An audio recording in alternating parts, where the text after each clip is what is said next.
જય સ્વામિનારાયણ। ગટપણમાં ગોવિંદ ભજવા જોઈએ। મૂળજીની ઉંમર 4 વર્ષની થઈ ત્યારે સાકરબાએ બીજા સંતાનને જન્મ આપ્યો અને તેનું નામ સુંદરજી રાખવામાં આવ્યું। એકવાર મૂળજી શરમાં પોતાના નાના ભાઈને હિંચકો નાખતા હતા ત્યારે કહેવા લાગ્યા, બા, હું અને સુંદરજી બંને સાધુ થવાના છીએ। આવું સાંભળી સાકરબાના મનમાં એમ થયું કે મારા છોકરાને કોઈકની નજર પડી ગઈ લાગે છે, નહીંતર બાળપણમાં આવું બોલે કેમ?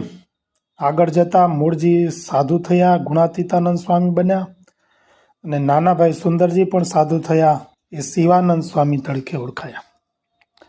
મૂળજી ભક્તો મુક્ત હોવાથી નાનપણથી જ ભજન ભક્તિ ખૂબ કરતા હતા। તેથી એકવાર માતા સાકરબાને કહ્યું, બેટા મૂળજી, તું હજુ નાનો છો, તેથી તારે અત્યારે ભજન કરવાની જરૂર નથી। તું મોટો થા ત્યારે ભજન કરજે। ગટપણમાં ગોવિંદ ગાવાના હોય, માટે તું જ્યારે વૃદ્ધ થા ત્યારે ભજન ભક્તિ કરજે। માતાના મુખના આવા વેણ સાંભળીને મૂળજીએ માતાને વૃદ્ધાવસ્થાની વાસ્તવિકતા દેખાડવાનો સંકલ્પ કર્યો। પછી કહ્યું, બા, તમે મારી સાથે ચાલો, વૃદ્ધાવસ્થામાં કોણ ભજન કરે છે એ તપાસ કરી આવીએ।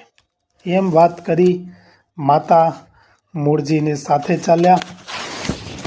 આ પ્રમાણે કહી માતાનો હાથ ઝાલી મૂળજી ભાદરા ગામે ચોરે લઈ ગયા। એ સમયે સૌ વૃદ્ધો ગ્રામ્ય વાર્તા કરતા હતા। કોઈ અલક મલકની વાતો કરતા હતા તો કોઈ વ્યવહારની વાતો કરતા હતા। રામજી મંદિરના પગથિયે બેઠા હોવા છતાં પણ કોઈના હાથમાં માળા પણ નહોતી, બધા જ ગપ્પા મારતા હતા। બુઢ્ઢાઓની આવી દશા જોઈને મૂળજી બોલ્યા, જુઓ માતા, આ બધા જ વૃદ્ધો છે, તેમાં કેટલા ભગવાનનું ભજન કરે છે? તમે કહો છો કે ગટપણમાં ભજન કરવું જોઈએ।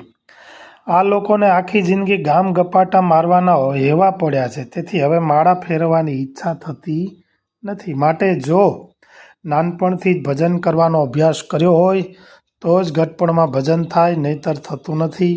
આવું સાંભળી સાકરબાને પોતાની ભૂલ સમજાઈ ગઈ હતી અને પોતે પણ વિશેષ ભજન કરવા લાગ્યા। એ ભક્તો, મૂળજી ભક્તનો આ પ્રસંગ વર્તમાન સમયમાં આપણને પણ ઘણું બધું શીખવી જાય છે। માટે ગટપણમાં ગોવિંદ ભજાશે નહીં, એ કડી પ્રમાણે નાનપણથી ભજન ભક્તિ ચાલુ કરી દેવા જોઈએ। દીકરા દીકરીને રોજ થોડું થોડું ભજન કરવાની ટેવ પાડાવી, એને ટકોર કરવી કે ભજન કરો, માળા કરો। જય સ્વામિનારાયણ। ભક્તો